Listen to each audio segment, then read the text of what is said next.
Well, thank you very much. Thanks everyone for joining us today. Obviously, a big happy Easter to everyone out there. And without stating the obvious too much, the state of New Hampshire got a great Easter present this morning and this afternoon when we heard that the plane had actually taken off from Anchorage and was truly airborne and going to be coming here to Manchester. A huge sigh of relief went up from a variety of folks because this is an incredible team effort. The state of New Hampshire is about to buy about $5 million and somewhere in the area of 7 to 8 million pieces of equipment and PPE vitally needed for the state. But this really came together. Big help, and Dean Kamen, who a lot of folks have gotten to know across the state, facilitated this at the very beginning. We had our federal partners in Washington, D.C., making sure that it could all actually happen in a timely manner. The folks at FedEx were just incredible partners as well, ensuring that we're actually going to get the flight out here. And so this isn't just, we've gotten a couple smaller shipments in, and those are wonderful. But what today is truly a jumping off point, not just for the state, but for all the healthcare facilities, all the individuals who can actually start benefiting from getting this PPE. We're going to get it out the door as fast as we can in a variety of different areas. We're going to fill our stockpiles, and at the end of the day, truly live up to the commitment that we've stated that everyone that needs PPE in the state is going to have PPE in the state. So we want a few folks to say a few words, but let me kick it off to Dean Kamen, who facilitated the entire event out of China. Dean. Thank you, Governor. I don't know exactly what to say. This is a strange situation. I guess what I would tell you is most important to me about today is to recognize a couple of the folks that made this happen. Fritz Morgan, who's standing behind us, sort of is the culprit behind how this came to be. Millie Chan, who's been a DECA person living in Asia for many years, working for us, helping my company DECA get high quality products at good prices out of Asia, help make it happen. She's been working around the clock for 3 weeks along with Fritz. And of course, another good friend for 2 decades now, the chairman and CEO and founder of FedEx, Fred Smith, who I called on early to help it get going. But just so you know, Governor, I didn't do this just to torture our Senate, our federal government, our governor, our state government, but anybody that knows me know I rarely have a plan. I never have a plan. I react to opportunities. And a few weeks ago, when I found out that we had the opportunity to get the jump on getting high quality stuff that I knew would be desperately needed here quickly through our connections in China, I called Fred Smith, and I called a few of the local people like CMC and Elliott and asked what they need. Oh, we need 50,000. Oh, we need 100,000. So I started collecting this stuff. And then, sadly, the press let it be known that we had stuff coming in, and every time I thought I had enough stuff, there was more need. And day by day, the need kept growing. So again, I called Fred Smith back and said, I think we need a whole airplane. Okay, he said, we'll make that happen. Then I called some of our friends in Washington at HHS and said, you got to help us. We can move an entire MD-11 up here. They said they'd help us. Each time I'd call the feds and the state, I said, I know things are changing. The rules in China are changing every day. The stuff that's available is changing every day. I'm trying to gather it all in. And I would hear the same thing from the feds and from the state. A, you're probably not really going to get that stuff. B, you might not get it into the country. And C, Dean, we know we need it, but we're the government. By the way, they're very good. They don't violate the rules. They basically said, we're the government. We're not allowed to pre-buy stuff that we haven't seen. We can't pay for it. It's too risky. Great, it's too risky for the United States government and for the New Hampshire government, so I put it up.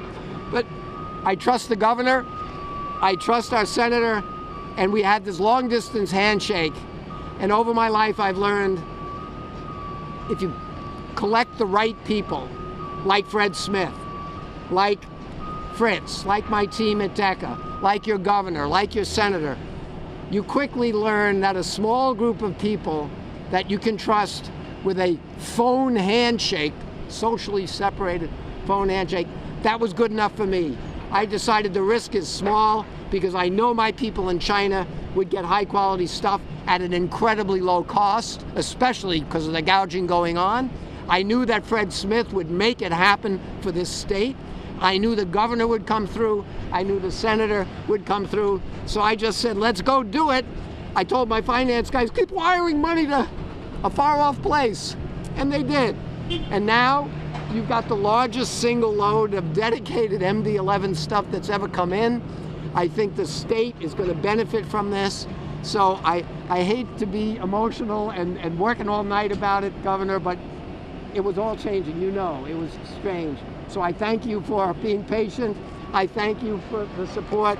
And most of all, I hope that the state makes good use of this to support the healthcare workers, everybody else that's there's enough there for the police, for first responders, for the people in all sorts of places besides the major hospitals. And I'm hoping that this is the beginning of the end. Thank you.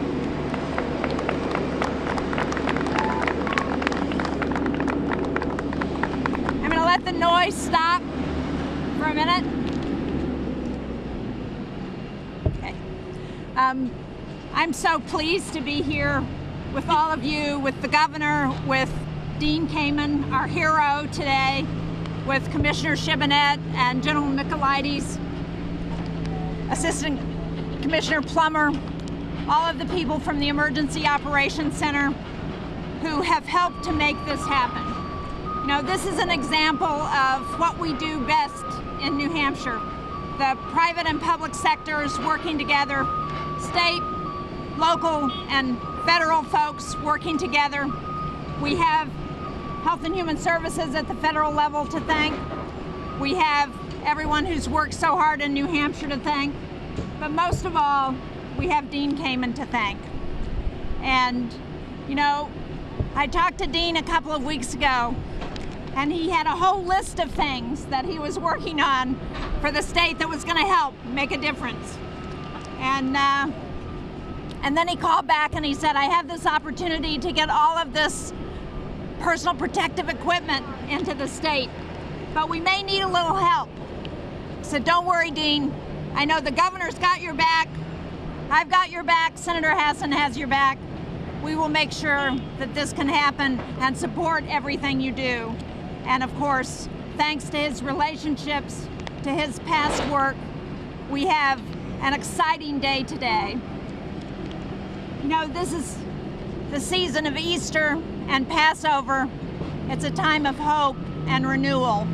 And I think as we think about what this means, this shipment, for so many people who are on the front lines of dealing with this pandemic, for all of those people who are affected by COVID-19, this could be the difference between success and failure in dealing with this pandemic, between life and death. So I just want to close by thanking not just everyone here, but all of the people who are on the front lines day after day, the healthcare workers, the first responders, the police, the firefighters, the EMT, the National Guard folks, the truck drivers who are bringing supplies, all of those essential workers, the grocery store workers who are filling the shelves, because they are allowing us to continue to operate and to get through this very difficult time. We saw the money start to come in at the federal level this week. Hopefully that will continue and we can make sure people get the help they need.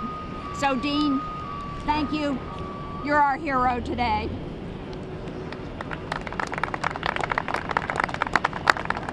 Thank you again. Just a great day. A lot of people coming together to make it happen. I also want to thank Perry Plummer over at the EOC and Commissioner Shibinette, whose teams have been working not just around the clock to make sure this happened, but actually identify the need, right? Working with all the different healthcare facilities, the hospitals, the healthcare facilities, the long-term care facilities, finding out what that need is, because this is not going to sit around. We're going to get this material out very, very quickly in very short order.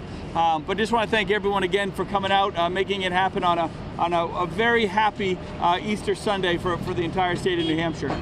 With that, we can take some questions. Are we going to do questions? So the question is how fast will it be distributed and how will it be determined in terms of who gets what? So we put a census out to all the different healthcare facilities across the state. It's primarily done on a need basis, right? We want to make sure that the need is there, where the highest capacity and where the highest incident rate of whether it's COVID or other issues going on, where the PPE is going to be needed. So we're doing it kind of as an at-need basis. Everyone needs something. No one's out, but everyone needs something because, again, as good as we've seen some numbers come in, we've seen a bit of a plateau. We are in this for the long haul. We're in this for months and months, likely. And as much as this is on display, we're still going to need more. We know that. But I think this is a great step to show that we can bring it out, whether it's from overseas or here within the United States. We have the ability to organize and logistically succeed on these large shipments to come in, and this is hopefully the first of many.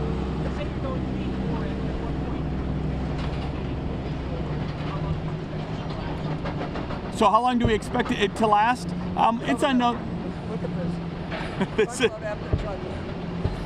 So as big as these shipments are, you'd think they would last us a year. They won't, because the burn rate is so high, you know, especially when you're dealing with the viral spread that is so contagious, right? And protecting our healthcare workers is paramount, not just the folks within the hospital, the residents in the hospitals and the long-term care facilities, but the folks within the hospitals. There's also a lot of folks within the private sector or in the nonprofit sector who will get a lot of these masks, such as folks that work on one-on-one with special services or Medicaid services, developmentally disabled services, right? So folks feel more comfortable working one-on-one in other folks' homes. So there's a variety of areas where this will go to. So as much as this is, it'll hold out for a while, but we're going to need more because we just know that this as much as we've plateaued, we could see another spike in short order. We have to be prepared for the long haul.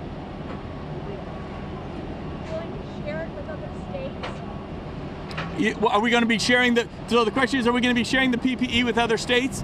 Yes, there'll be a little bit of it will definitely be shared, especially with our neighboring states. Again, given that so much of what we do is here in New England as a community. So whether it's Vermont or Maine, I've been speaking to those governors on a fairly regular basis, and again, we'll find out what their need is, and they'll be part of this solution as well. Okay, happy Easter, everybody. Thank you so much for coming out. Again, hopefully the first of many, but we can't thank all of our partners, Senator, and the National Guard, and Dean, and everyone coming together to make this happen. This is a great day for the state. Thank you, guys. Thank you, Governor. Thank you.